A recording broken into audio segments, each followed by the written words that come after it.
saya buat jam 5. Nanti kasih tahu temannya begitu ya. Sambil Oh iya sambil Pak. Bapak tunggu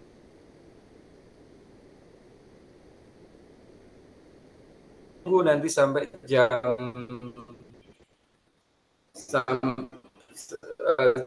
5.45 dia selesai ya,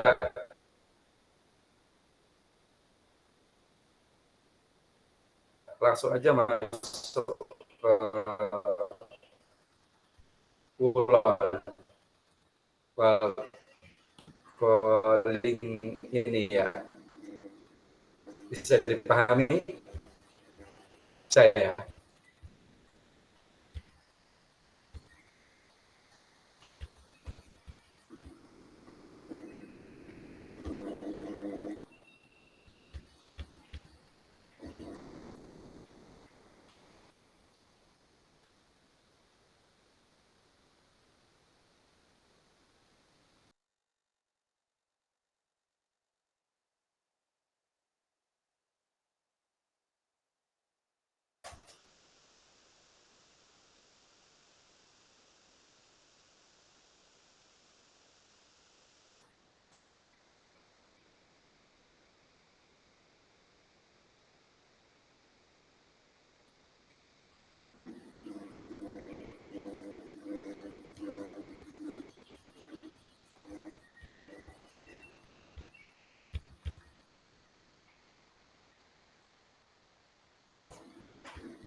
Dengar suara saya?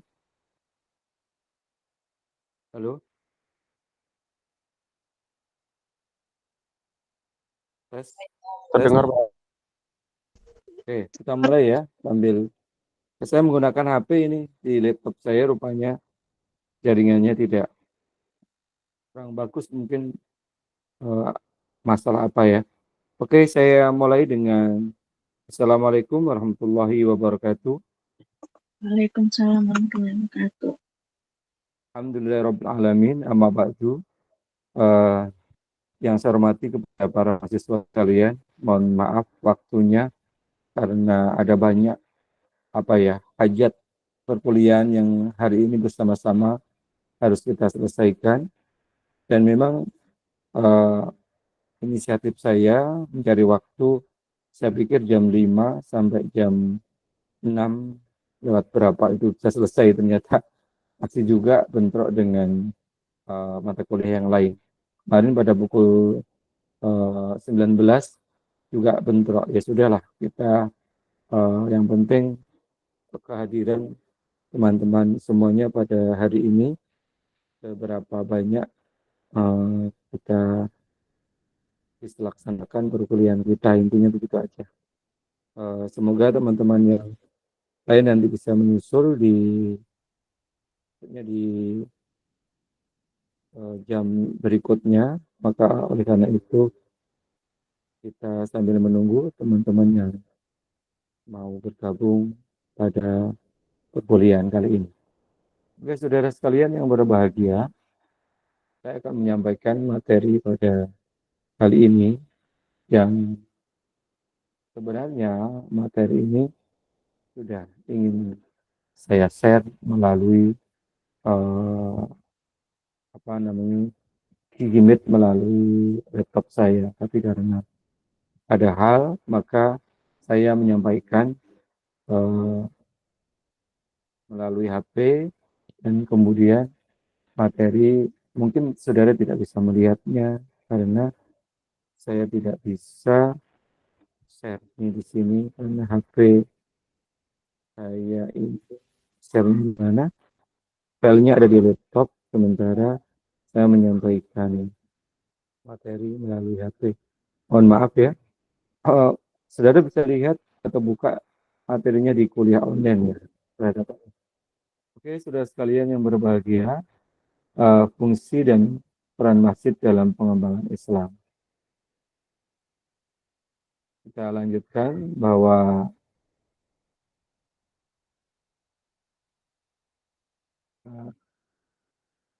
menelusuri konsep dan fungsi masjid dalam membangun budaya Islam. Bagaimana keadaan Masjid Nabawi pada waktu awal berdirinya, cermati, saya besarkan dulu ya, kurang kelihatan.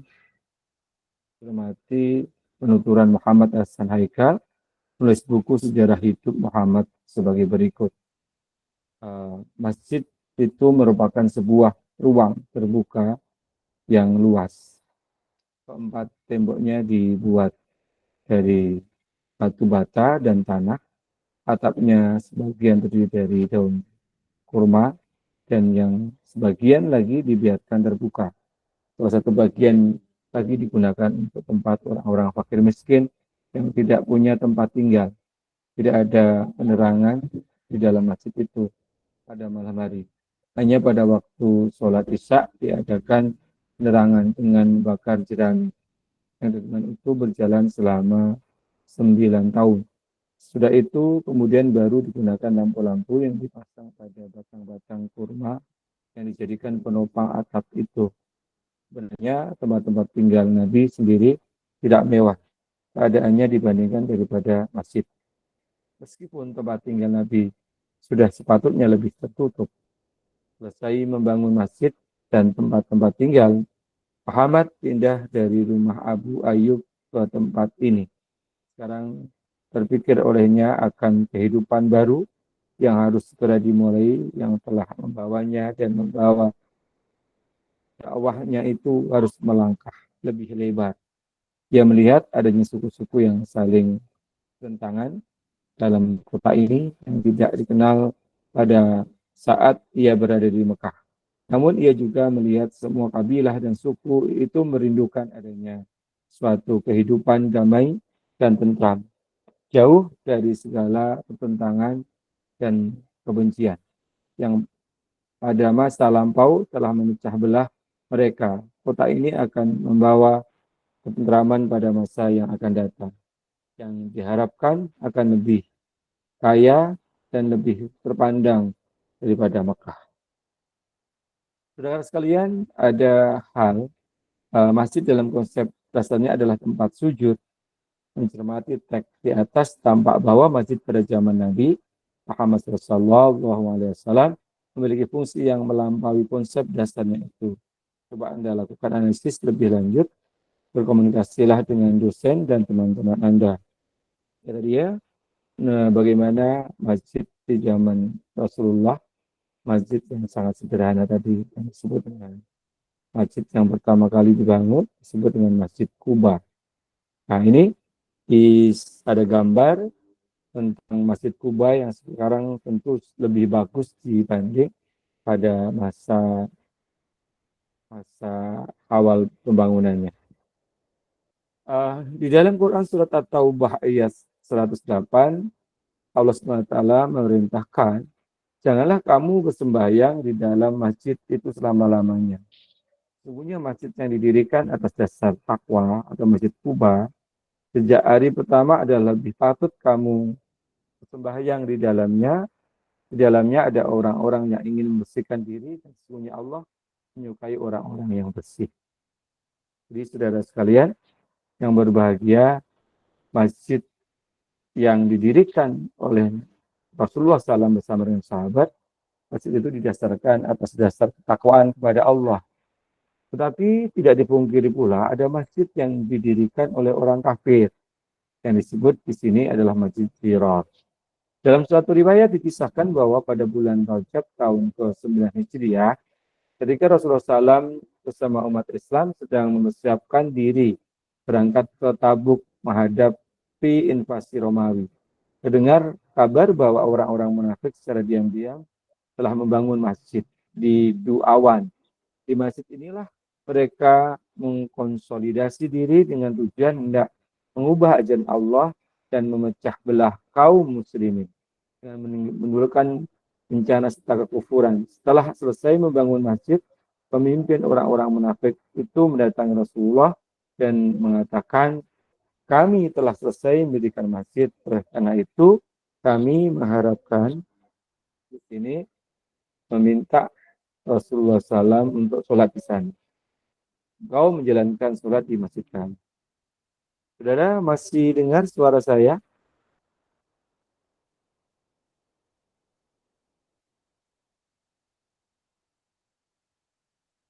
Ya, sekali lagi, masih dengar suara saya?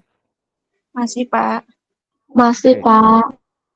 Karena ajakan itu, maka Allah menurunkan ayat di atas yang melarang Rasulullah beribadah di masjid yang dibangun oleh orang-orang munafik. Dalam sejarah Islam, masjid dibangun atas dasar konsep dan fungsi untuk mengubah ajaran Allah dan membahayakan umat Islam disebut sebagai Masjid Dirar. Artinya masjid bencana, karena didirikan dengan maksud untuk menimbulkan kerusuhan, kerugian, dan bahaya. Adapun Masjid Kuba, sebagaimana dinyatakan Allah, merupakan masjid yang dibangun di atas landasan fondasi ketakwaan Nabi Muhammad SAW, kemudian merintahkan agar Masjid Dirar ini dibakar. Coba Anda bangun sebuah konsep fungsi masjid berdasarkan pada identifikasi rinci mengenai masjid yang dibangun berlandaskan ketakwaan dan masjid yang dibangun berlandaskan pada Dirar, masjid yang didirikan oleh orang munafik. Tunjukkan sikap Anda. Kemudian masjid yang ada di Indonesia.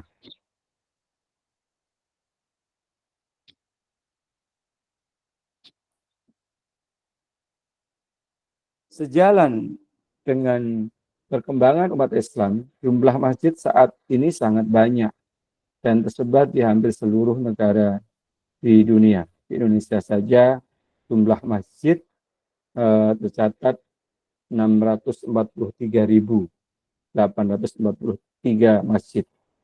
Menurut Republika Online 3 Juni 2012. Adapun menurut hasil sensus penduduk Badan Pusat Statistik BPS pada tahun 2010, penduduk Indonesia yang memeluk agama Islam tercatat 207.176.162, yaitu 87,18% dari total penduduk. Menurut Kepala Pusat Kerukunan Beragama Kementerian Agama RI, Abdul Fattah, pertumbuhan jumlah masjid di Indonesia termasuk lamban jika dibandingkan dengan rumah ibadah agama lain. Berdasarkan data tahun 1967, 2004, 2010, jumlah pertumbuhan gereja Katolik 153%, dari 4.934 menjadi 12.473. Jumlah pertumbuhan gereja Protestan 131%, dari 18.977 menjadi 43.909. Jumlah pertumbuhan wihara bertambah 368%, dari 1.523 menjadi 7.129. Jumlah pertumbuhan pura Hindu bertambah 475,25%, dari 4.247 menjadi 24.431.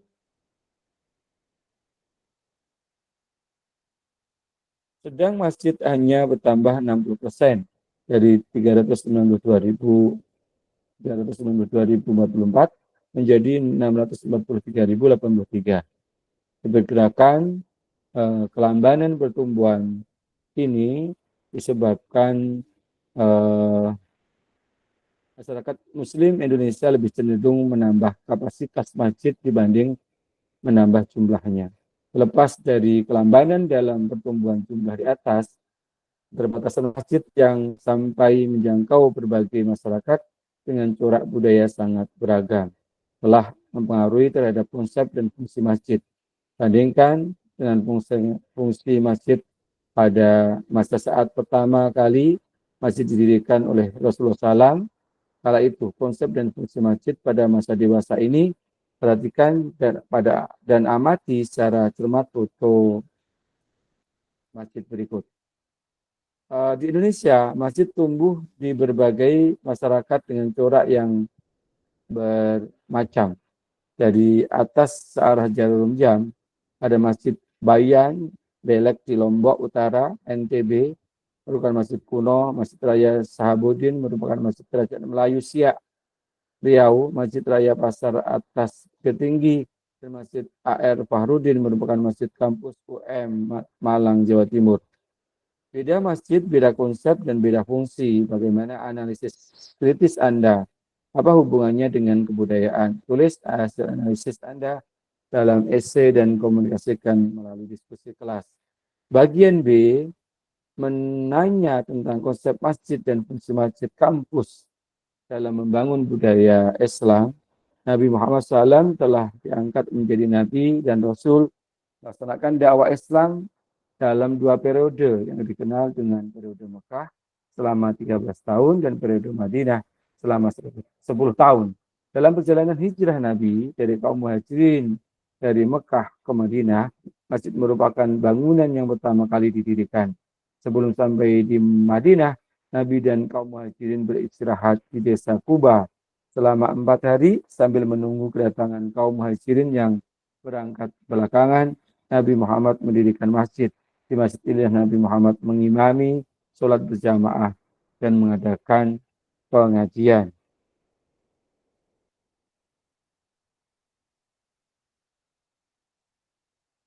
Saudara sekalian yang berbahagia, di negara kita pendirian masjid kecuali di daerah tertentu sangat mudah jika ada lahan. Masjid dapat dengan mudah didirikan, besar kecil ukuran masjid lebih ditentukan oleh lahan yang tersedia dan kekuatan ekonomi masyarakat Muslim di sekitarnya. Oleh karena itu, pada masa sekarang, masjid diklasifikasikan 4 jenis, ada masjid raya, masjid agung, masjid besar, dan masjid jame'. Selain ukurannya ada perbedaan esensial di antara jenis masjid tersebut. Masjid dapat diklasifikasikan pula atas kesamaan komunitas jamaah masjid seperti masjid kuno, masjid kerajaan, masjid pasar, masjid pesantren, dan masjid kampus. Ada perbedaan esensial masjid kampus dengan masjid-masjid pada umumnya. Bagaimana masjid kampus membina jamaahnya agar dapat menjadi sumber daya manusia yang profesional dan penuh dedikasi, tentunya dengan diniati lillahi ta'ala. Coba Anda elaborasi lebih lanjut jawaban dan pertanyaan tersebut, diskusikan dengan teman dan dosen Anda. Bagian C, menggali sumber historis, sosiologis, dan teologis tentang konsep masjid dan fungsi masjid kampus dalam membangun budaya Islam. 1. Menggali sumber historis dan sosiologis tentang konsep masjid dan fungsi masjid kampus dalam membangun budaya Islam. Apa yang Anda ketahui tentang pendirian masjid pada zaman Nabi Muhammad SAW? Bagaimanakah pendirian masjid pada zaman Nabi Muhammad berjalan baik sehingga menjadi masjid, masjid dapat dijadikan wadah pembinaan keimanan, ketakwaan, dan akhlak mulia bagi kaum muslimin. Ataukah pendirian masjid mendapat gangguan oleh masjid-masjid palsu, masjid yang mendatangkan kemudaratan bagi orang-orang mukmin? Bagaimana fungsi masjid pada zaman Nabi Muhammad SAW? Bagaimana masjid dapat menjadi pusat kegiatan masyarakat muslim?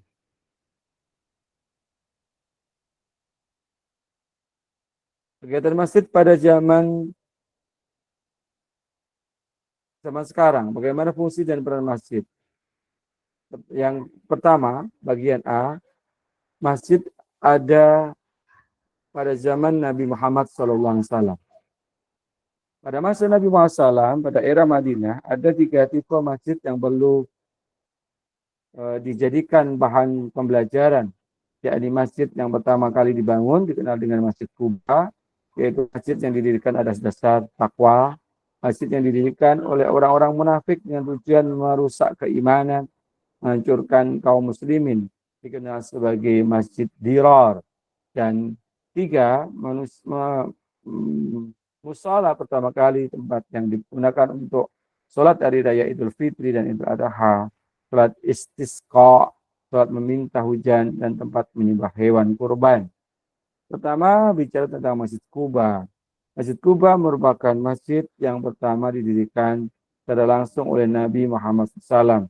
Masjid ini didirikan dalam perjalanan hijrah dari Mekah ke Madinah.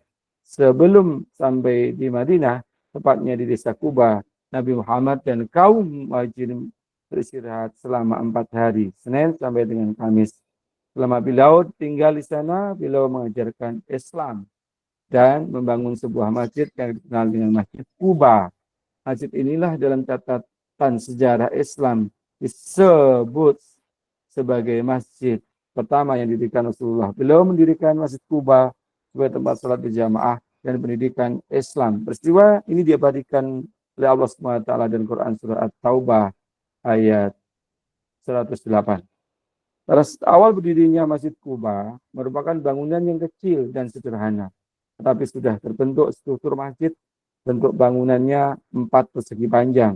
Di sebelah utara dibuat serambi untuk tempat sholat yang bertiang pohon kurma dan beratap datar dari pelepah dan daun kurma. Pada saat itu Masjid Kuba menghadap ke Baitul Maqdis di Palestina, menghadap ke utara. Sebelum menghadap ke Ka'bah di Mekah, dinding dan pagarnya terbuat dari bebatuan yang ditumpuk tiang-tiang dari pohon kurma, sedangkan atapnya dari daun kurma. Di dalam masjid ada lapangan terbuka yang terdapat sumur tempat berwudu. Setelah Nabi Muhammad SAW tinggal di Madinah, beliau dan para sahabatnya seringkali berkunjung ke Masjid Kuba. Saudara masih dengar suara saya?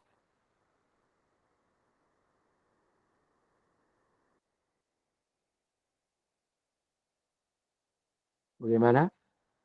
Sampai suara baru 10. Pak. Oke. Lanjut kita bicara tentang Masjid Kuba. Sekarang Masjid Kuba menjadi salah satu tempat ziarah para jamaah haji dari berbagai negara, baik sebelum maupun sesudah ziarah ke kota Madinah. Jika Anda berziarah ke sana, kesederhanaan masjid yang digambarkan di atas sudah hilang sama sekali. Sekarang kondisi masjid ini telah berubah menjadi sebuah masjid yang megah. Jadi kan awalnya masjid dibangun dari tumpukan batu bata dan tiangnya dari pelepah kurma dan juga dari daun-daun kurma itu sendiri sebagai atapnya. Sekarang sudah mewah sekali itu Masjid Kuba. Saudara yang pernah ke Madinah atau ke Mekah mungkin sempat untuk mengunjungi Masjid Kuba. Yang kedua ada Masjid Zirar. Bentar ya.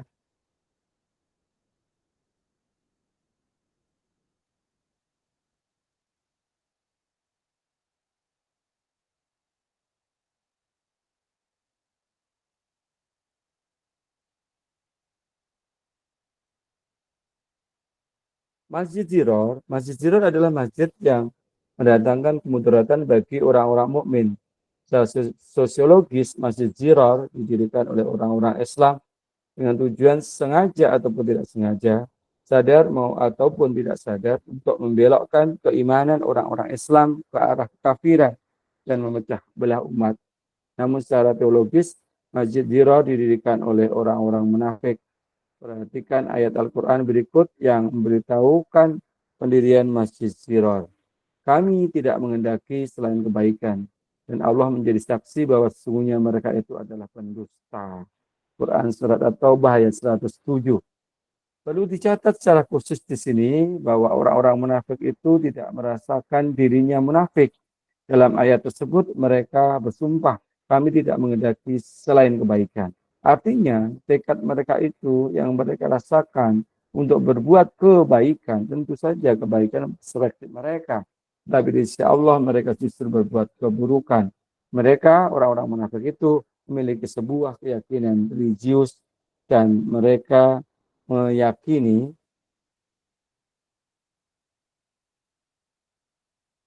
berbagai keburukan sedikit demi sedikit akan diterima sebagai kebaikan oleh para pengikut Rasul.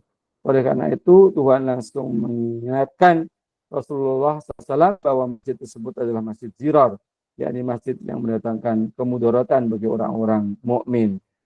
Salat di Masjid Zirar dilarang, sebagaimana difirmankan oleh Allah dalam Quran Surat At-Taubah ayat 108 di atas.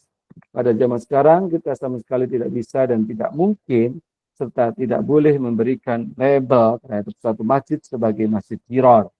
Misalnya hanya karena masjid itu memiliki keyakinan religius yang berbeda dengan kita, perlu dicatat secara khusus dan perlu diberi garis bawah dengan tebal bahwa label Masjid Zirar itu hanya diberitahukan oleh Allah SWT kepada Rasulnya melalui wahyu ilahi.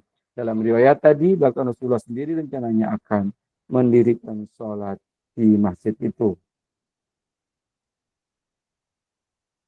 Saudara sekalian yang berbahagia, ketika memulai misi kenabiannya di Mekah, Rasulullah belum memiliki sentra Islam. Pada waktu itu, dakwah Islam disampaikan secara sembunyi-sembunyi dengan cara door to door. Rasulullah dan pengikut awalnya seperti sepupunya Ali bin Abi Thalib radhiyallahu anhu dan sahabat Abu Bakar Siddiq radhiyallahu anhu mengajak kerabat dan kolega-koleganya untuk memeluk Islam. Setelah Rasulullah memiliki sedikit pengikut, dakwah Islam dilakukan secara terbuka. Dakwah terkadang dilakukan dengan cara berkumpulnya manusia yang pada waktu itu adalah tempat jamaah haji berkumpul dan pasar-pasar tahunan. Adapun pendidikan Islam secara intensif dilakukan di sebuah rumah sahabat Arqam radhiyallahu anhu, sebuah rumah di luar keramaian Mekah, dan karenanya tempat aman dari gulungan kafir Quraisy. Masyarakat Islam waktu itu memang masih sangat sedikit. Setelah Rasulullah SAW hijrah ke Madinah dan masyarakat Islam terbentuk, Rasulullah langsung mendirikan masjid. Beliau pun bahkan mendirikan sebuah tempat tinggal yang pintunya keluar masuk masjid karena beliau adalah manusia suci, maksum. Demikian juga putrinya Fatimah Az-Zahra radhiyallahu anha dan sepupunya yang telah menjadi suami Fatimah, Ali bin Abi Thalib radhiyallahu anhu, mendirikan tempat tinggal dekat masjid. Di istri Rasulullah pun dan beberapa sahabatnya membuat tempat tinggal yang menempel di masjid. Model perumahan yang diciptakan oleh Rasulullah di sekitar masjid sepertinya memberikan pesan khusus bahwa masjid selayaknya menjadi pusat dakwah dan aktivitas umat. Ulama selayaknya bertempat tinggal di dekat masjid dan menjadi motor utama dakwah Islam dan membangun masyarakat muslim melalui masjid. Di Masjid Nabawi, Rasulullah bertempat tinggal, memberikan khutbah-khutbahnya, menyelenggarakan pendidikan Islam, memberikan perintah-perintah Islam. Kaum muslimin yang baru terbentuk terdiri dari kaum muhajirin dan ansar, dan kaum muslimin lainnya dari berbagai penjuru jazirah Arab datang ke Masjid Nabawi untuk berbaiat kepada Rasul dan belajar tentang Islam di Madinah. Masya Allah. Dari kota Nabi, inilah Islam menyebar ke seluruh pelosok jazirah Arab untuk membentuk masyarakat muslim di luar Madinah. Rasulullah mengutus duta Islam dan mendirikan masjid sebagai sentra Islam di daerah. Para duta Islam itu sebagaimana yang Rasulullah lakukan di Masjid Nabawi, memberikan khutbah-khutbah, menyelenggarakan pendidikan Islam dan memberikan perintah Islam di masjid yang didirikannya. Di tempat tinggal mereka pun dekat dengan masjid untuk melayani anak-anak kaum muslimin yang haus. Pesertanya dari tadi baru 10, belum tambah-tambah nih. Untuk melayani anak-anak kaum muslimin yang haus dengan pendidikan Islam, kaum muslimin awalnya menghidupkan lembaga pendidikan kutab, semacam sekolah dasar. Perbedaan antara kutab pada masa jahiliyah dan kutab pada masa Islam adalah sebagai berikut. Kutab pada masa jahiliyah sangat langka karena pendidikan sangat mahal. Dengan kutab pada Islam sangat banyak seiring dengan layaknya komunitas kaum muslimin. Kurikulum kutab pada masa jahiliyah lebih menekankan pada belajar baca tulis dan sastra Arab, sedangkan kutab pada masa Islam sebagai pendidikan dasar Islam anak-anak muslim dengan menekankan belajar baca tulis Al-Quran dengan dasar-dasar agama Islam. Dan yang ketiga, tidak kalah pentingnya kutab pada masa jahiliyah lebih merupakan tempat bisnis, yaitu jasa pendidikan yang sangat mahal dan elitis. Sedangkan kutab pada masa Nabi berada di masjid, selasar masjid, dan merupakan bangunan khusus berdekatan dengan masjid, lebih berfungsi sosial servis. Oleh karena itu, kutab bersifat sangat massal dan merakyat. Sahabat Nabi Muhammad SAW yang tidak memiliki keluarga di Madinah, kebanyakan merupakan kaum fakir miskin, tetapi memiliki pengabdian yang sangat besar kepada Nabi Muhammad SAW, bertempat tinggal di selasar Masjid Nabawi. Mereka diberi makan oleh Nabi Muhammad SAW dan oleh para dermawan dan muslimin Madinah. Mereka bekerja untuk melayani Nabi Muhammad dan membantu meringankan pekerjaan kaum muslimin. Mereka selalu siap diperintahkan oleh Nabi Muhammad SAW sewaktu-waktu. Mereka itulah ahli sufah. Halo saudara, masih dengar suara saya? Masih, Pak. Abu Hurairah, ahli sufah dan orang Islam dianggap tamu-tamu Islam oleh Nabi Muhammad. Mereka tidak mempunyai tempat tinggal dan tidak mempunyai kerabat di Madinah. Mereka bertempat tinggal di halaman atau selasar Masjid Nabawi. Ahli sufah identik dengan orang fakir miskin. Kata suf dapat berarti bulu domba.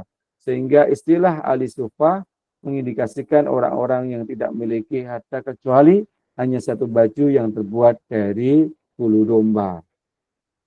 Jika mendapatkan sedekah, Nabi Muhammad SAW segera mengirimkan sedekah itu kepada mereka dan beliau tidak mengambil sedikit pun kalau mendapat dari hadiah. Nabi Muhammad SAW mengirimkannya kepada ahli sufah dan beliau mengambil sedikit dan beliau makan bersama mereka. Di antara ahli sufah itu adalah Abu Hurairah yang kemudian dicatat sejarah sebagai tokoh penting. Dia adalah seorang perawi hadis yang amat populer. Di antara ratusan ribu hadis Nabi Muhammad SAW, banyak hadis yang diriwayatkan oleh Abu Hurairah. Dia masuk Islam pada abad ke-7 Hijriah, hingga ia mengenal dan bertemu Rasulullah SAW hanya 4 tahun. Sebelum Nabi Muhammad SAW wafat, meski waktu bersama-sama dengan Rasulullah tidak lama, Abu Hurairah telah menghafalkan dan meriwayatkan hadis sebanyak 5.374 dari hadis Rasulullah. Nama aslinya adalah Abdurrahman bin Syakir Ad-Dausi karena memelihara banyak kucing. Oleh Rasulullah SAW, ia diberi julukan kesayangan yaitu Abu Hurairah, ayahnya kucing. Asalnya dari Yaman, diperkirakan lahir pada 21 sebelum Hijriah.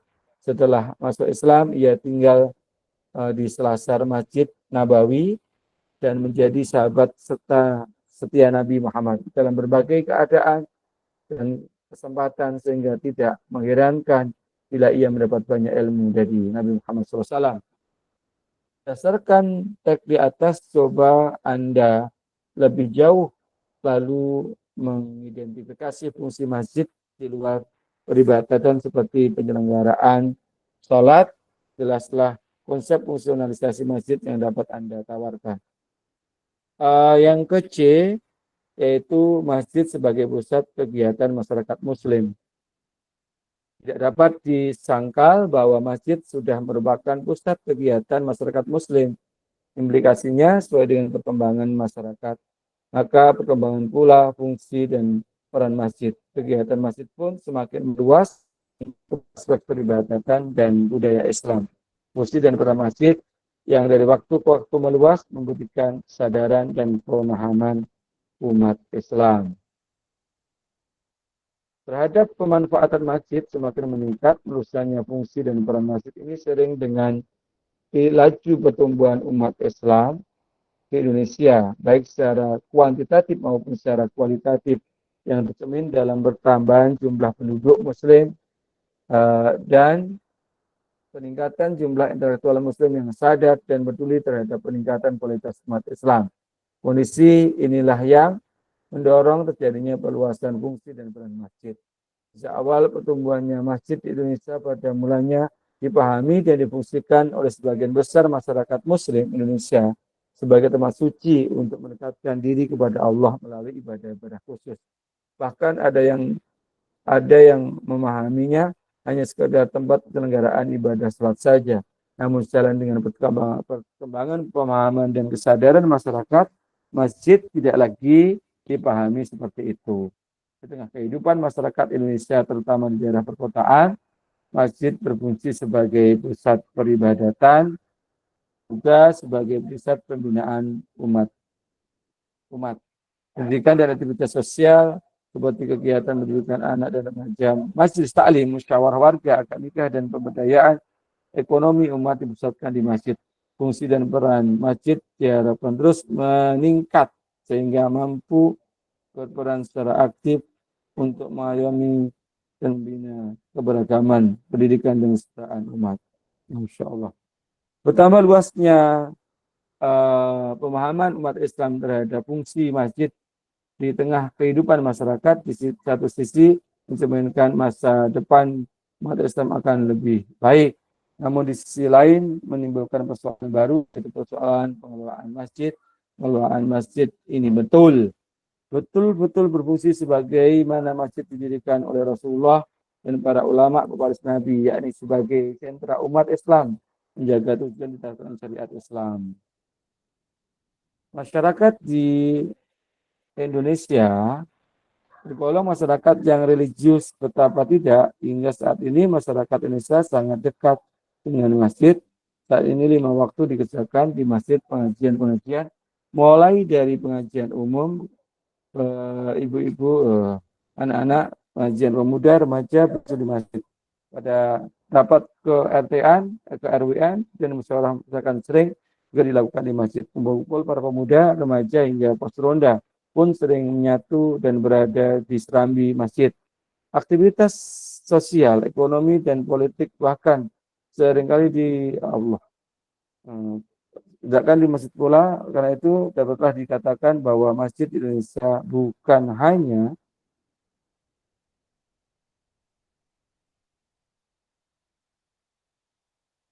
sebagai tempat peribadatan saja, tapi ada dalam arti ritual seperti sholat dan zikir, tapi juga tempat sosialisasi dan proses kebudayaan umat Islam. Sejak zaman Rasulullah hingga masa keemasan umat Islam. Masjid bahkan berfungsi sebagai pusat pendidikan, ekonomi, politik, sungguh tepat Sidi Ghazalba yang menyebutkan masjid sebagai pusat peribadatan dan kebudayaan Islam. Masya Allah.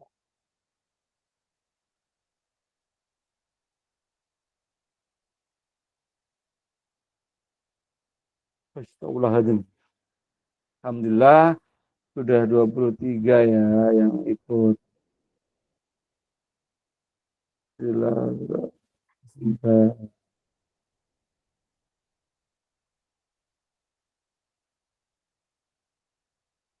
Ya, fungsi dan peran masjid di kampus ini yang penting ya. Bagi Anda yang aktif di masjid kampus, Anda dapat menangkap berbagai pesan dari masjid kampus. Dan bagi Anda yang belum aktif di masjid kampus, Anda pun dapat merasakan penciptaan suasana religius di masjid kampus. Ada masjid kampus dan suasana religius. Suasana kehidupan keagamaan di hampir setiap kampus perguruan tinggi dirasakan cukup semarak. Sebelum dikumandangkan azan, terdengar jelas alunan kalam ilahi dari menara masjid kampus di setiap gedung perkantoran dan ruang kuliah. Sebagai isyarat sudah dekatnya waktu sholat sekaligus sebagai ajakan sholat berjamaah. Aktivitas kantor dan perkuliahan segera dihentikan sementara sampai habis waktu istirahat dan sholat berjamaah. Masjid kampus setiap hari ramai dikunjungi oleh para mahasiswa, dosen, dan karyawan. Mereka menjadikan masjid kampus sebagai pusat pembinaan keimanan dan ketakwaan pada setiap hari, tidak terkecuali pada hari-hari libur, kelompok-kelompok diskusi mahasiswa.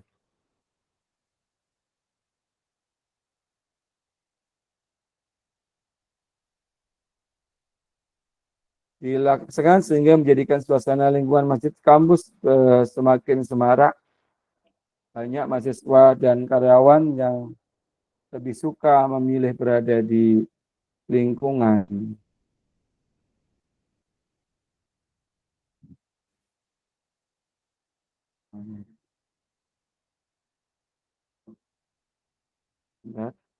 berada di lingkungan masjid untuk menghabiskan waktu istirahat dari aktivitas perkuliahannya.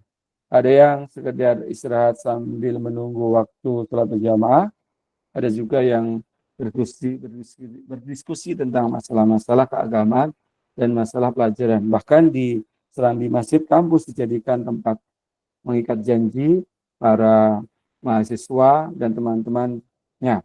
Fenomena seperti ini merupakan salah satu indikasi kemakmuran masjid kampus. Namun tidak dapat dipungkiri, disangkal bahwa ada pula yang sekedar nongkrong di serambi masjid hanya untuk melepaskan lelah. Kegiatan-kegiatan yang berjalan di masjid kampus ada yang bersifat rutin dan ada yang insidental. Kegiatan rutin yang dikoordinasikan oleh masjid, misalnya pengajian mingguan,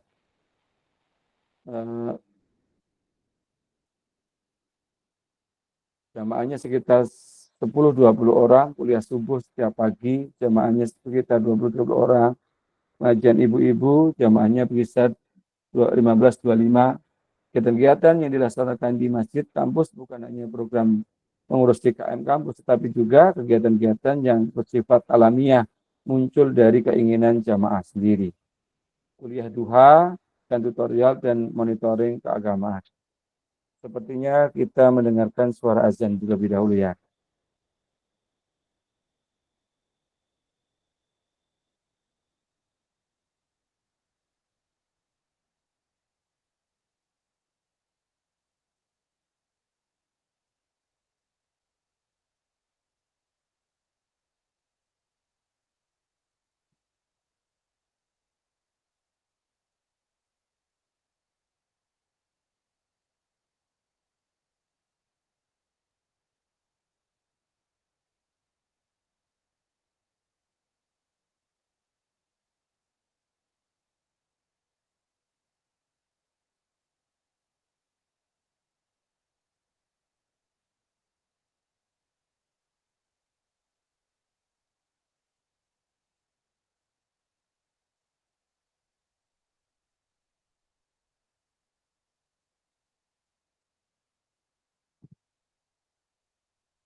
Oke, saudara bisa sambil menjalankan ibadah sholat maghrib ya. Selamat menjalankan ibadah sholat maghrib.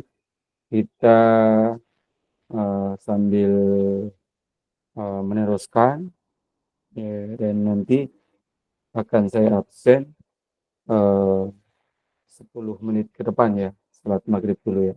Tapi ini saya teruskan dulu materi PPT saya dulu. Ya, oke. Kuliah duha dan tutorial monitoring keagamaan tampaknya merupakan ciri khas aktivitas masjid kampus. Pada hari Sabtu ada atau Ahad pagi antara pukul 7 sampai 10 di banyak masjid kampus dipenuhi mahasiswa yang mengikuti kuliah duha dan program tutorial atau monitoring keislaman sebagai kegiatan kurikuler dari mata kuliah pendidikan agama Islam atau sebagai kegiatan kurikuler murni dan kegiatan ibadah ritual keagamaan. Masjid kampus sering dijadikan tempat kegiatan keagamaan yang bersifat insidental oleh para mahasiswa seperti peringatan hari-hari besar Islam baik tingkat senat mahasiswa maupun tingkat himpunan mahasiswa. Samping itu, masjid kampus sering dijadikan tempat secara akad nikah baik oleh para jemaah maupun luar jemaah masjid kampus. Kegiatan rutin masjid kampus secara umum terdiri dari sholat wajib yang 5 waktu, kuliah 7 sampai 10 menit, lebih dikenal dengan kultum, paling tidak 1 kali dalam sehari pada saat jamaah paling banyak hadir mengikuti sholat berjamaah, sholat Jumat, dan kegiatan pada bulan Ramadan. Dan kemudian ada pembinaan sholat wajib atau 5 waktu. Kemudian tujuan pembinaan itu adalah menekankan upaya pembinaan sholat para jamaah. Yang antara kegiatan yang dilakukan ada sebagai berikut: membagi-bagikan buku, program sholat praktis kepada para jamaah, mengadakan pengajian singkat mengenai sholat, kultum, menerapkan jurnal, menempelkan papan petunjuk waktu sholat. Pembinaan sholat Jumat merupakan kegiatan masjid yang paling banyak dikunjungi oleh para jamaah, tetapi paling murah pembiayaannya. Disebabkan para jamaah datang sendiri tanpa diundang karena kesadaran para jamaah bahwa sholat Jumat itu wajib. Bandingkan dengan kegiatan tabligh akbar membutuhkan dana yang sangat besar. Tetapi sangat disesalkan selama khutbah Jumat dikesan asal-asalan tanpa direncanakan dengan desain kurikulum yang baik. Dapat kita saksikan antara lain dari sikap dan perilaku jamaah yang banyak mengantuk. Ada pendapat di kalangan sebagian jamaah bahwa isi khutbah bergeser pada masalah yang sama dan karena itu khutbah Jumat tidak diperlukan, tidak perlu diperhatikan. Khutbah Jumat seharusnya didesain secara khusus untuk pendidikan dan pengajaran umat Islam sehingga mampu memberikan motivasi dan mengubah pola pikir dan akhlak jamaah. Untuk itu khutbah Jumat perlu dipersiapkan secara baik. Tema-tema khutbah dipilih berdasarkan masalah yang paling dibutuhkan untuk membina dan mengubah jamaah serta dipersiapkan metodologi khutbah yang tepat. Jamaah Jumat biasanya relatif tetap, artinya jamaah yang menjadi peserta sholat Jumat adalah orang-orang yang sama juga. Hal ini kemungkinan disebabkan oleh salah satu syarat wajib melaksanakan sholat Jumat adalah mukimin, orang yang bertempat tinggal di kampung halamannya. Akibatnya tidak terjadi perubahan pada jamaah sholat Jumat yang signifikan. Kalau dalam 1 tahun para jamaah mengikuti khutbah Jumat sebanyak 52 kali. Bandingkan jika diadakan tabligh akbar sebanyak 52 kali dalam 1 tahun. Faktor kurikulum sholat Jumat sangat penting menentukan perubahan perilaku jamaah. Apakah khutbah Jumat itu akan menjadi bahan ajaran bagi para jamaah atau akan menjadi mubazir dan sia-sia. Khutbah Jumat hanya sekedar didengarkan, masuk ke telinga kanan dan keluar dari telinga kiri dan tidak mengubah perilaku. Untuk itulah diperlukan desain kurikulum yang baik. DKM sebaiknya menyusun tema-tema khutbah, sedangkan khutbah membuat desain strategi khutbah sehingga dapat menggugah dan mengubah para jamaah. Samping itu, penyajian khutbah diselingi ilustrasi yang mudah dicerna jamaah. Materi khutbah disusun sistematis sehingga pembinaan kegiatan bulan Ramadan, ada sholat taraweh, ada kuliah taraweh, kultum, dan lain sebagainya. Oke, saudara, materinya sudah saya sampaikan. Sambil menunggu teman-teman, izin saya sholat maghrib lebih dahulu ya. Situ nanti saya akan absen. Dan keluar dari email kita. Bisa didengar suara saya? Bisa, Pak. Ya, oke. Silakan ambil sholat dulu ya. Kurang lebih 5 menit.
Ya, oke. Assalamualaikum warahmatullahi wabarakatuh.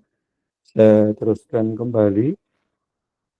Saudara masih berada di Google Meet kita.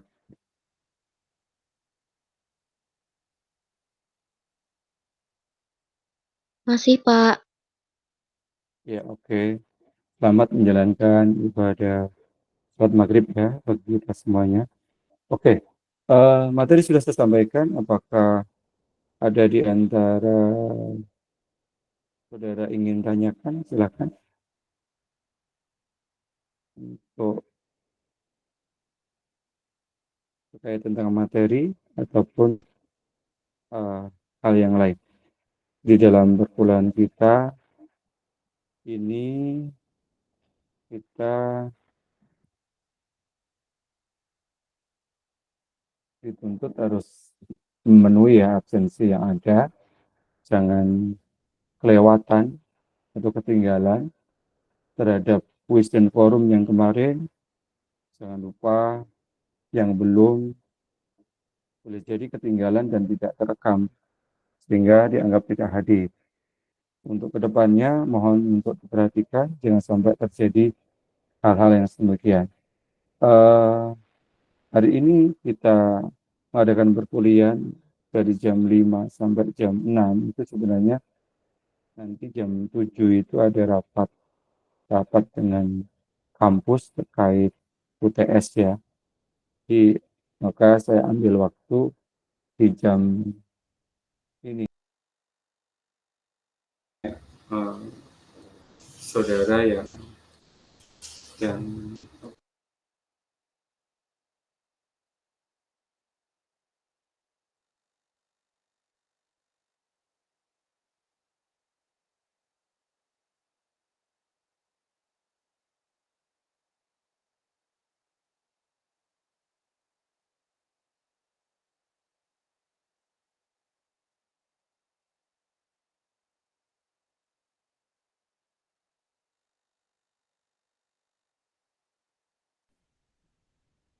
Ya, oke. Saudara, apakah ada yang ini saudara tanyakan? Tidak. Kalau begitu mohon ya ada Pak, yang menanya? untuk Ya. Pak, untuk sistem UTS nanti kita gimana ya Pak sistemnya? Nanti soal di asesmen saudara bisa lihat biasanya sih pengawasan melalui Google Meet gitu ya. Saudara kerjakan soal itu di lembar kerja yang sudah disiapkan oleh kampus ya. Jadi bisa diketik sih, tidak usah di apa namanya eh, ditulis, tapi cukup diketik saja. Bisa dipahami? Nanti Terus bisa saya share ya, kisi-kisi untuk soalnya. waktu Apanya? pengerjaannya Durasinya. sesuai jam di Siska atau gimana ya Pak? Nah, ini eh di perkuliahan kita untuk hari Jumat itu yang bentrok jam berapa? Di hari Jumat yang bentrok, yang berbarengan dengan dosen lain. Kalau kita kan di Siska kita jam 14 ya. Iya Pak. Ada mata kuliah lain nggak yang jam 14? Enggak. Nggak. Kalau saya akhirkan di jam 19, kira-kira bentrok nggak dengan mata kuliah lain? Jam 19. Kalau dari kelas saya sih nggak bentrok, kalau di jam 19 nggak ada bentrok sih Pak. Ya, nanti disepakati ya. Mungkin saya lebih condong ke jam 19. Jam 19. Nah, lebih baik Pak kalau kayak gitu. Iya. Mahasiswa yang lain ada komentar? Ada komentar? Tidak. Oke. kita lanjutkan, coba dibuka ininya, kameranya. Saya screenshot dulu untuk dijadikan dokumentasi. Silakan dibuka kameranya. Para mahasiswa akan saya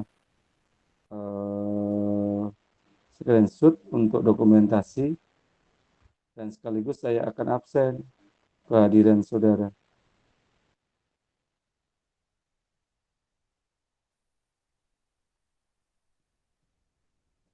Silakan kameranya dilihatkan ya mukanya.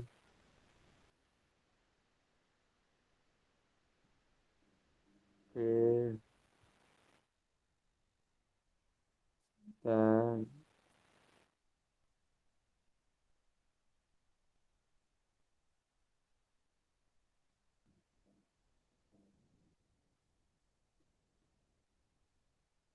sekali lagi dibuka lagi. Oke, saya absen ya. Saya absensi saudara kehadirannya. Anissa Fitria Salsabila ada? Anissa Fitria Salsabila ada? Nggak ada Dia ya? hadir di Meet, Pak, tapi sepertinya lagi kerja. Tadi ada nggak? Ini dia join Jimit itu tapi Oh ada. Dia Agita Abbas ada? Ada Pak. Fadia Naharulizah ada? Hadir Pak, Fadia. Muhammad Dodi Febrian, Hadir, Pak. kemudian Ratna Juwita, Saya Pak. ya, Sasi Suci Prasastiningrum Laksono, Hadir Pak. ya, kemudian siapa ini? Satria Baruansah Wijaya, Saya, Pak. Vera Oktaviani, Hadir, Pak. kemudian Andi Cesaria Nur Rahmatia Samad, Andi Cesa hadir, Pak, tapi mikrofonnya bermasalah. oke. Artika Saidina Putri, Hadir, Pak. Azhara Mia Priyanti, Woi. Azhara Hadir Pak. Bagas Akil Fadlur Rahman, Hadir, Pak. Desana Setianingsih,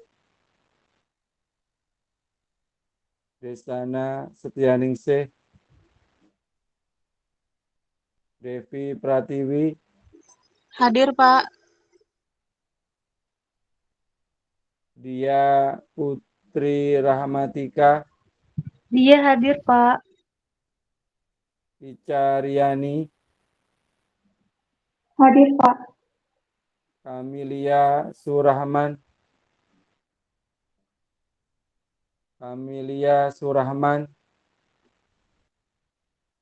Lisa Hermalia Latifa, Bapak, siapa? maaf, Desi hadir Pak, Desiana. Desiana. Sekarang Kamilia Surahman hadir nggak? Lisa Hermalia, Monica Aprilia, Monika hadir, Pak. Muhammad Rafli Efriansah, Rafli hadir, Pak. Mukta Primadi Nugraha,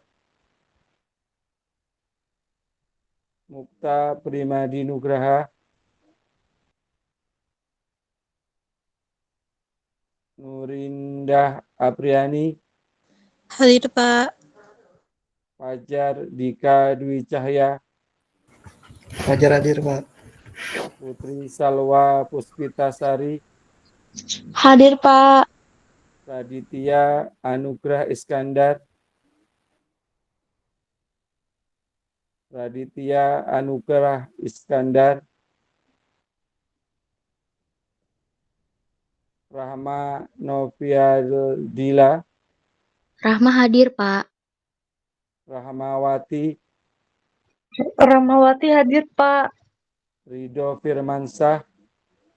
Ridho hadir, Pak. Safira Nurhidayati Ari Surya. Safira hadir, Pak.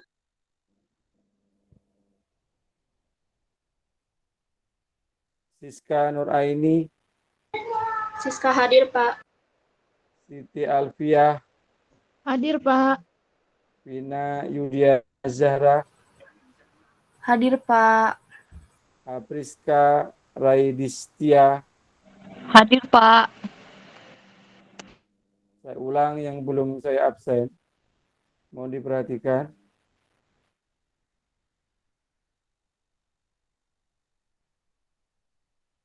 Desana Setyaningsih. Desiana hadir, Pak. Oke. Siapa lagi yang belum diabsen? Lisya hadir tuh, Pak. Lisya. Risa Herma Lia Latifah. Iya, Pak. Lisya hadir. Kamilia Surahman nggak hadir. Mukta Primadi Nugraha. Raditya Anugrah Iskandar.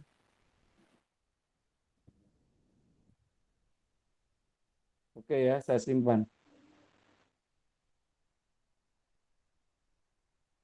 Ada 30 mahasiswa yang hadir pada hari ini.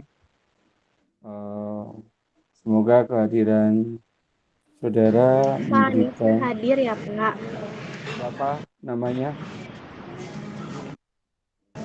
Anissa Fitria Salsabila, Pak. Anissa Fitria. Tadi ada nggak ya?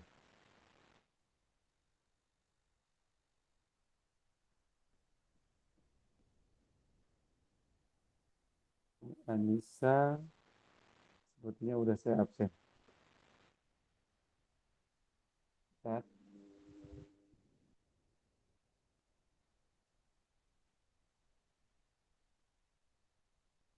Safira Nurhidayati. Bapak, maaf. Kamilia hadir, Pak. Lagi sholat. Ya. Saya ulang lagi nih. Allah. Kamilia hadir ya? Oke, kemudian Mukta Primadi nggak ada. Raditya Anugrah nggak ada. Sudah itu aja yang nggak ada, yaitu Raditya Mukta. Itu nggak ada. Jadi yang lain aman. Sudah saya absen. Oke, saudara sekalian yang berbahagia, sepertinya sudah cukup untuk perkuliahan pada malam hari ini. Mohon maaf lahir batin ya mengganggu waktunya dari jam 5 sampai jam 6:18. Untuk UTS nanti kalau memang sesuai dengan Siska ya kita jam 2. Tapi kalau tidak biasanya jam 19. Nanti diinformasikan di grup chat ya. Bisa dipahami apa yang saya sampaikan? Bisa, Pak. Bisa, Pak. Tutup dengan Bisa, Pak. membaca hamdalah ya. Alhamdulillahirabbil alamin. Mohon maaf lahir batin. Selamat istirahat. Assalamualaikum warahmatullahi wabarakatuh. Waalaikumsalam. Ya, makasih ya. Ya, sama-sama. Terima kasih. Sama-sama.